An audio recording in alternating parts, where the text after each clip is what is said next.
오늘은 내 귀를 뚫으소서라는 제목으로 말씀의 은혜를 나누고자 합니다. 오늘 우리가 읽은 본문 말씀이 좀 상당히 내용이 길기 때문에 제가 오늘 전할 부분은 특별히 첫 번째 단락인 1절부터 6절까지를 좀 집중적으로 살펴보고자 합니다. 우리는 지난주에 이제 출애굽기 20장 말씀을 통해서 하나님께서 이스라엘 백성들에게 십계명을 제정해 주셨음을 확인했습니다. 이처럼 하나님께서 율법을 주셨다라는 것은 어떤 특별한 의미를 가지고 있는데요. 그러니까 지금까지는 이스라엘 백성들이 애굽의 노예라는 그 신분과 정체성으로 살아왔었다면 이 시내산에서부터는, 그러니까 율법을 수여받은 이후로부터는 더 이상 그 노예의 삶이 아니라 하나님의 백성이라는 신분과 정체성으로 살아가야 함을 확실하게 공표했다라는 의미를 갖고 있는 것이죠. 실제로 이 시내산에서 율법을 수여받았다는 것은 이스라엘 백성들에게 있어서 그들의 삶에 있어서도 굉장히 중요한 터닝 포인트가 되는데요.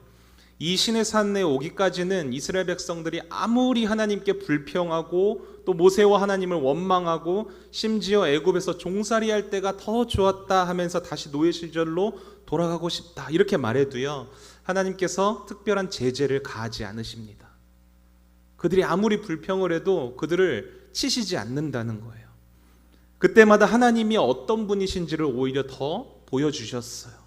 먹을 게 없어서 막 광야에서 줄이면서 불평할 때는 만나와 메추라기를 주셨고요.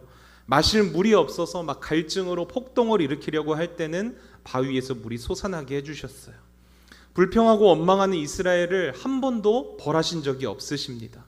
그런데 이 시내산 율법을 수여받은 이후에 이 뒷장의 성경 말씀을 보면요, 율법에 이 수여받은 율법에 한치라도 어긋난 모습을 보였을 때 혹은 불평하고 불만했을 때 그 즉시 하나님의 심판이 임하게 되는 것을 확인할 수 있습니다. 이 심판이 가장 먼저 여러분 어디서 나타난 줄 아십니까? 다른 곳에서도 아니에요. 바로 이 시내산에서예요.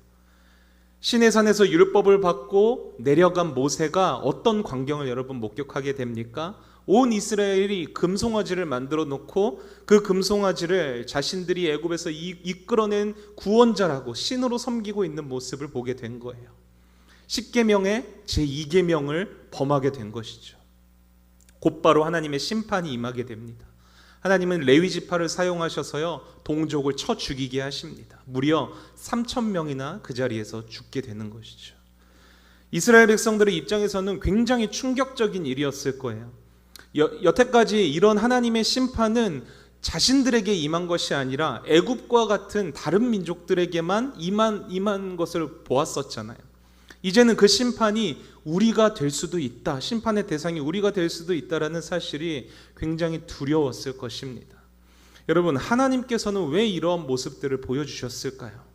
다른 이유가 아닙니다. 하나님이 하나님의 백성들에게 원하시는 것은 단 하나밖에 없습니다. 바로 거룩함이기 때문이에요.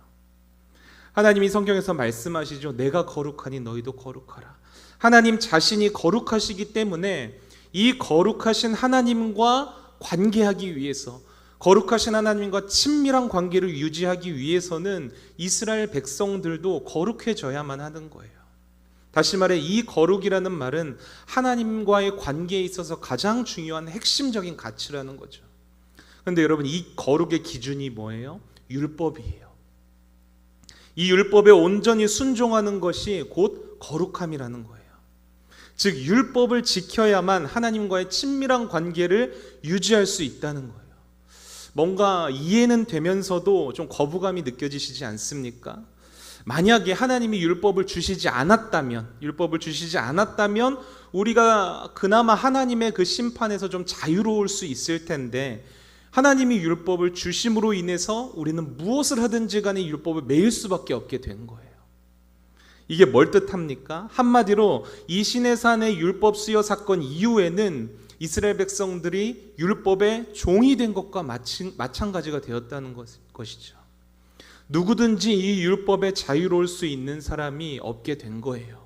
그런데 여러분, 이런 생각은 우리의 기준에서 갖는 생각이라는 것을 아셔야 합니다. 여러분, 하나님이 정말로 우리가 하나님의 백성들이 그 율법에 매여서 그 율법의 종처럼 살아가기를 원하셔서 이 율법을 우리에게 주신 걸까요? 아니죠. 하나님이 원하시는 것은 단 하나예요. 하나님과의 친밀한 관계. 하나님은요, 우리가 율법을 잘 지키기 위해서 얼마나 뼈를 깎는 노력을 하는가, 그래서 얼마나 우리가 거룩한지를 증명해내는가, 이런 걸 원하시는 게 아니라는 거예요. 여러분, 간혹가다 신앙생활을 하는 분들 중에서 이런 분들이 계세요. 말씀과 기도 생활을 엄청 열심히 하세요. 목사님 말씀하신 바로바로 순종하고요, 헌금도 많이 하시고 구제와 봉사도 정말 열심히 참여하세요. 겉으로 봤을 땐 엄청난 신앙인으로 보여지죠.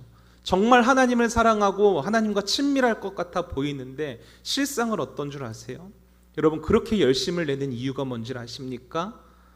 하나님의 말씀이 그렇게 하라고 했기 때문에 그러는 거예요. 말씀과 기도 생활 열심히 하라고, 헌금과 구제와 봉사 열심히 하는 모습이 곧 거룩한 모습이다 라고 하니까 그 거룩한 모습, 모양 그대로만을 쫓아가는 거예요. 여러분, 그리스도인들은요, 거룩의 모양을 따라가기 위해서 열심을 내는 존재가 아닙니다. 하나님을 사랑하기 때문에 그 거룩을 사모하는 거예요. 여러분, 이것을 잘못 이해하면요, 신앙에 열심을 내는데도, 아무리 열심히 섬기고 봉사하고 헌신하는데도 기쁨이 없는 것입니다.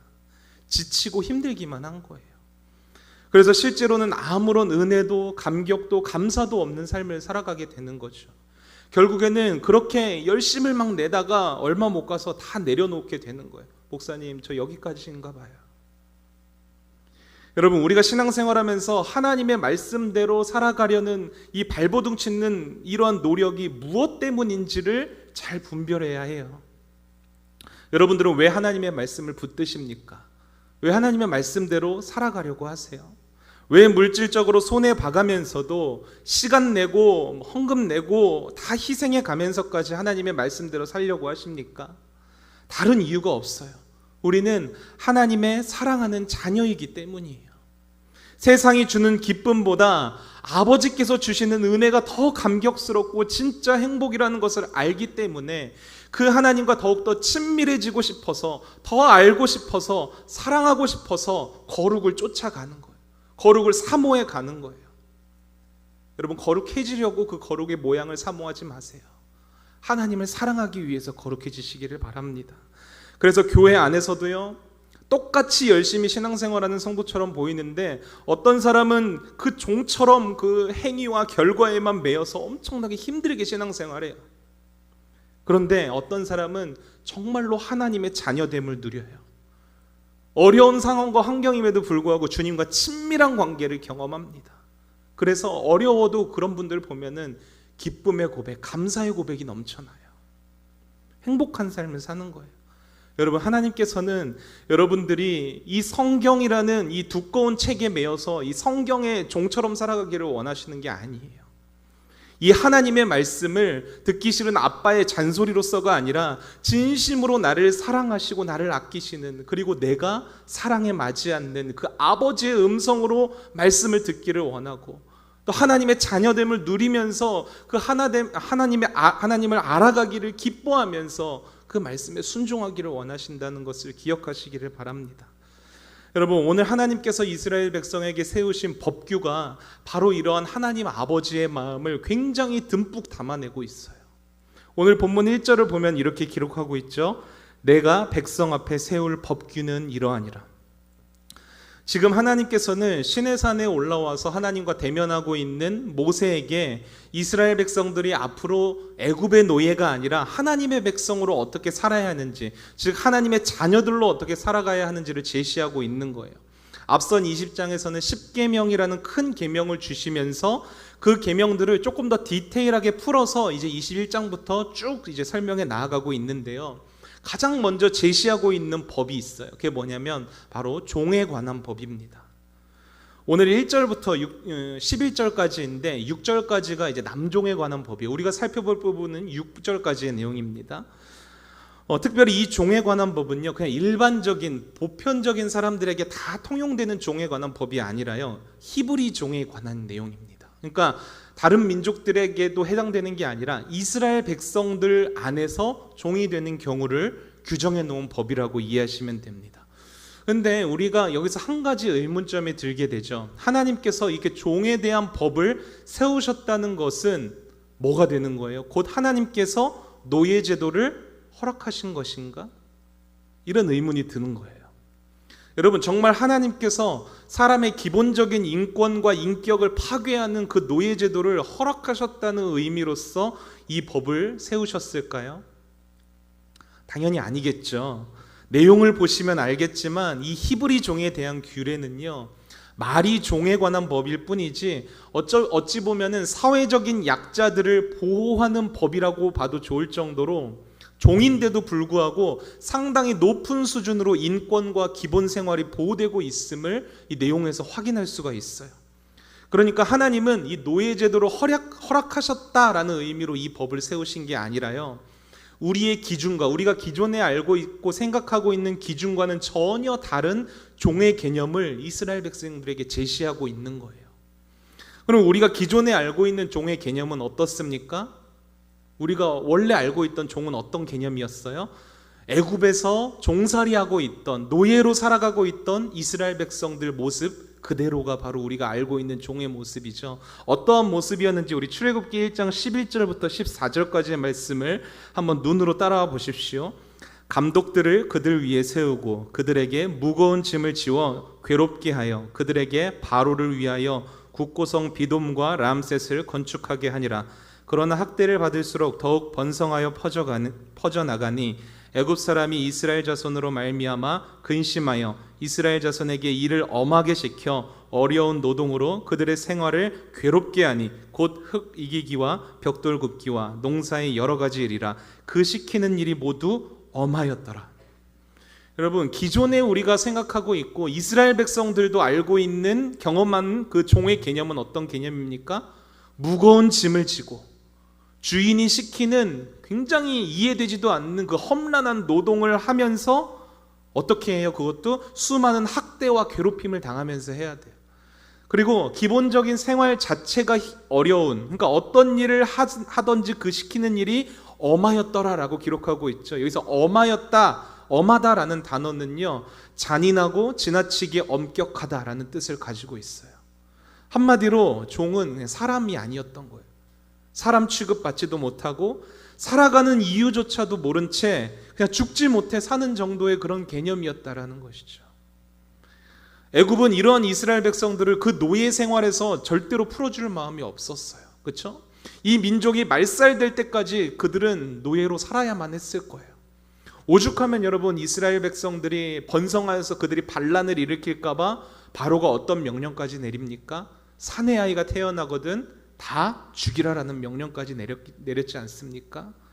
만약에 하나님의 구원이 없었다면 이 이스라엘 백성들은 영원히 그 민족의 씨가 마를 때까지 노예로 평생을 살아야 했을 거예요.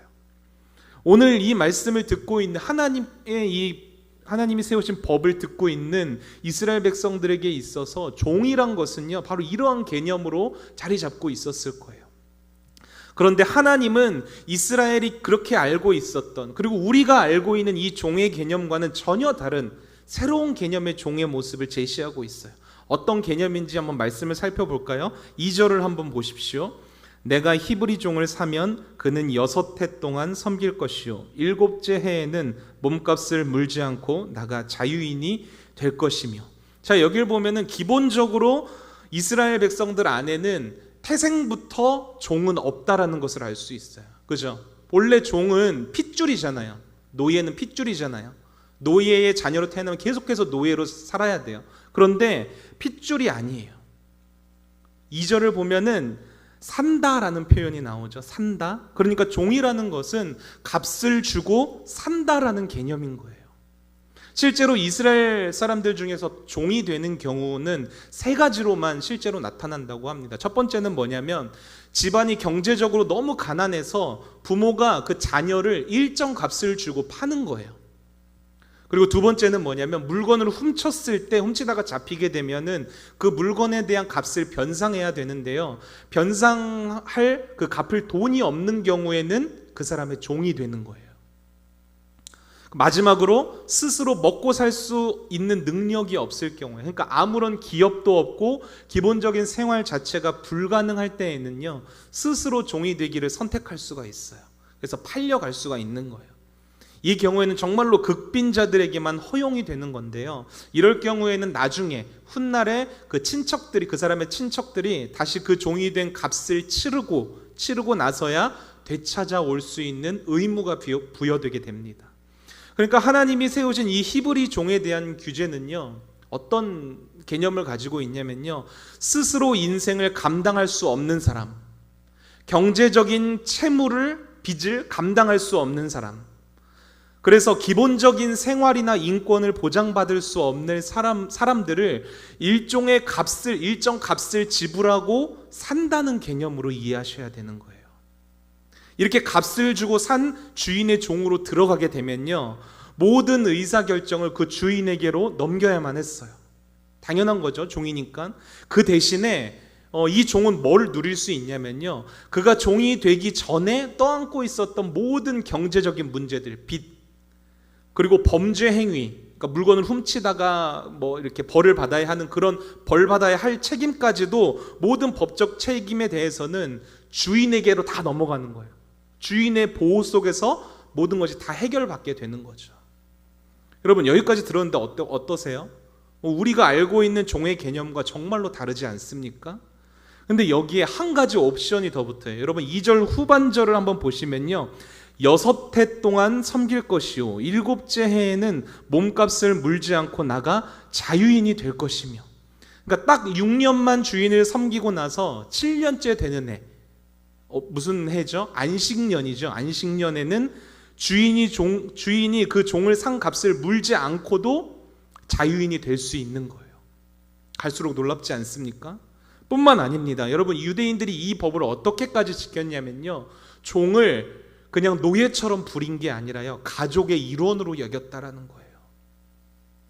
심지어 주인의 자식이 없는 경우에는 이 종을 양자로 삼을 수가 있었어요. 그래서 주인의 재산을 그 종에게 상속받게도 할 수가 있었다는 거예요. 어떻습니까? 정말 이런 법이 다 있나 싶을 정도로, 어찌 보면은 이 주인은 사회복지사인가, 구제긍휼하는 사람인가, 이런 느낌까지도 저는 받았어요. 그래서 이 히브리 종에 관한 법을 자세히 살펴보면 하나님은 노예 제도를 허락하신 것이 아니라 이스라엘 백성들 중에서도 가난한 자, 궁핍한 자, 연약한 자들을 아끼시고 사랑하시는 그 하나님 아버지의 마음을 우리가 엿볼 수가 있는 거예요. 그마저도 애굽에서 살아가고 있는 그 노예 제도, 애굽의 노예 제도에 찌들어 있던 이스라엘 백성들의 기준을 완전히 송두리째 뒤집었어요. 종에게도 인권과 기본 생활권을 보장하셨고요, 심지어 영원한 종은 없다, 자유까지도 안식년에 누리게 하셨어요. 여러분, 실제로 이 규례에 의해서 히브리 종이 된 사람은 어떤 마음이었을까요? 노예가 되었다, 난 이제부터 노예로 살아가야 된다, 이런 비참한 마음이 들었을까요? 이제는 정말 자유하지 못하고 누군가에 의해서 모든 의사결정을 해야 한다라는 그런 속박감과 매여있는 상황 가운데 절망했을까요? 저는 아니라고 봐요. 오히려 감사했을 것 같아요.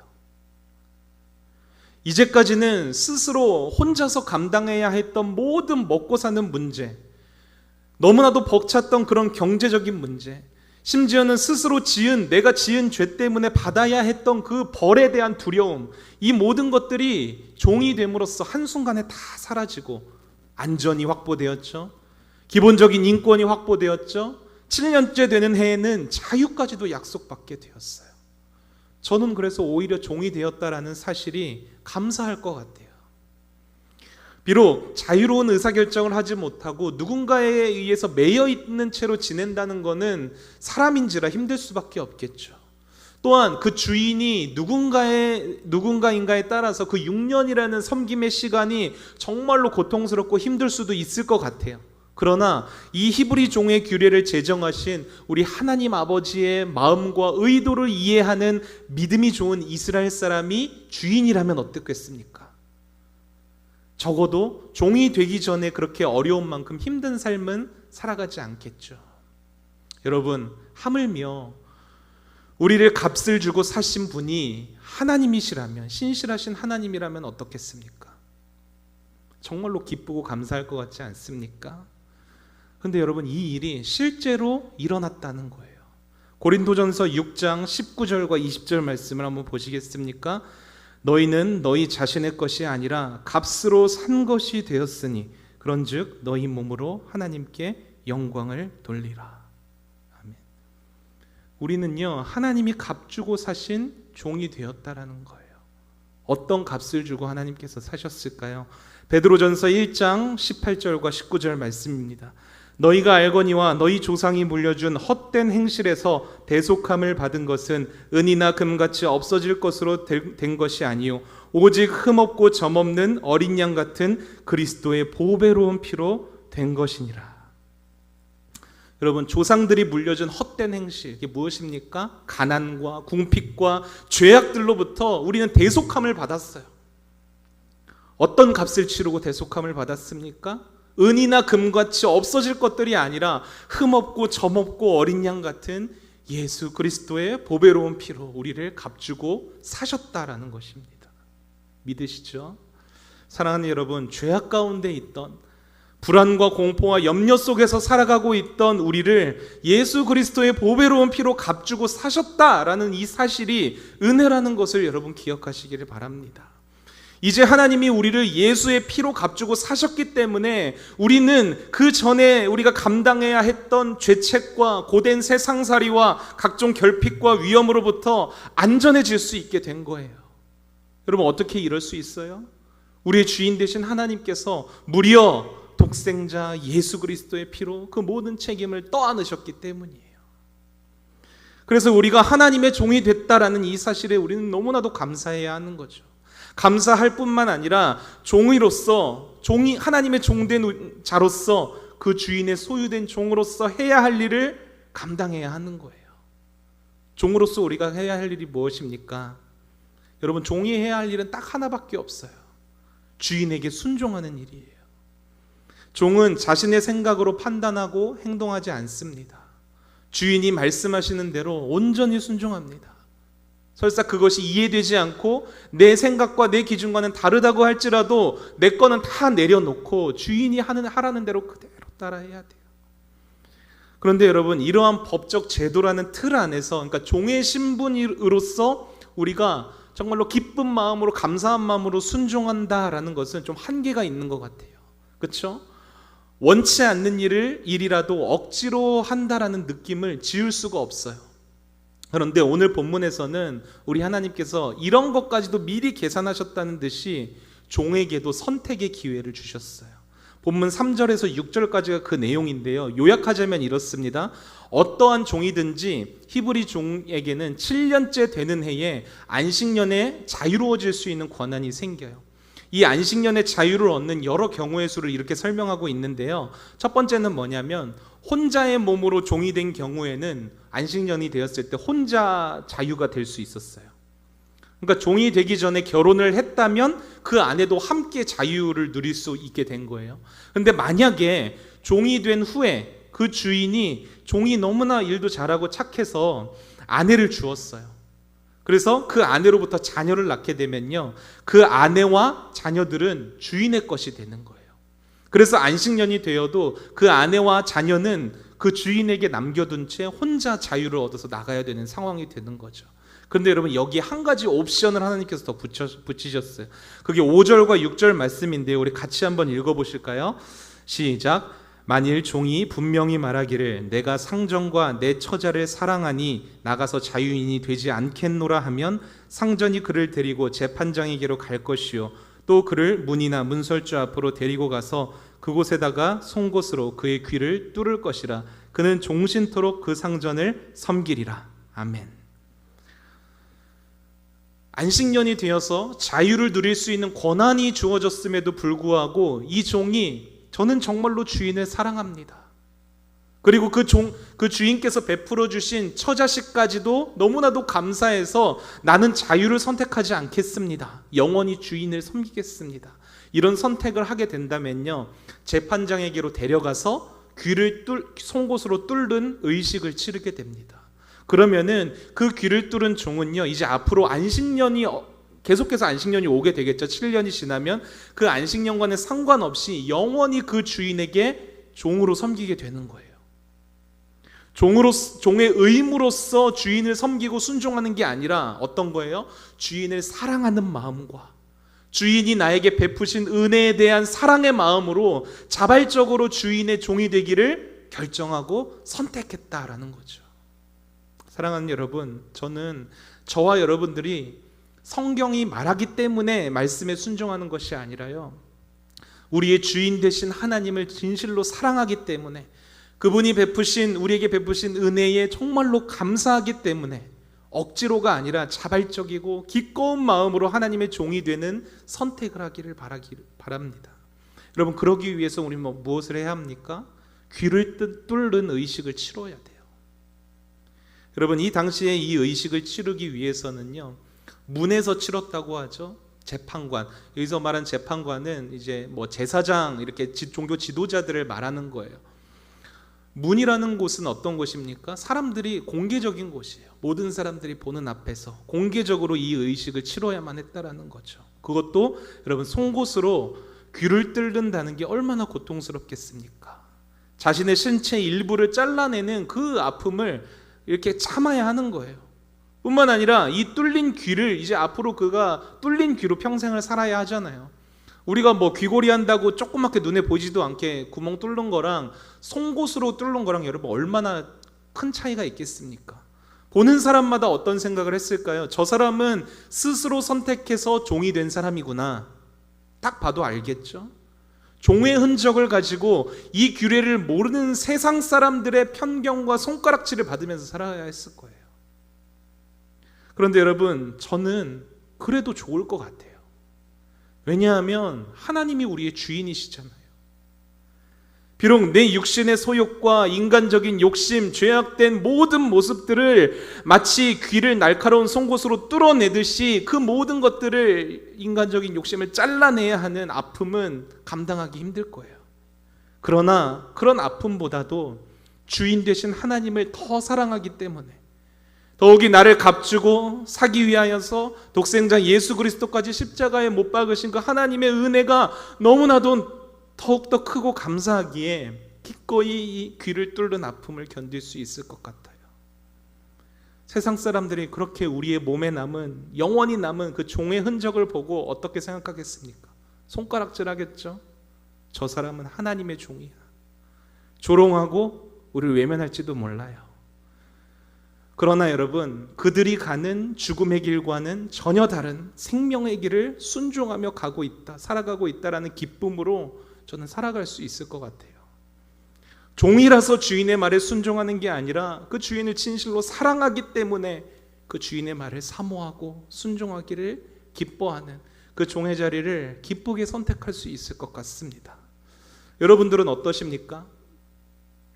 귀를 뚫고 하나님의 종이 되는 선택을 하시겠습니까?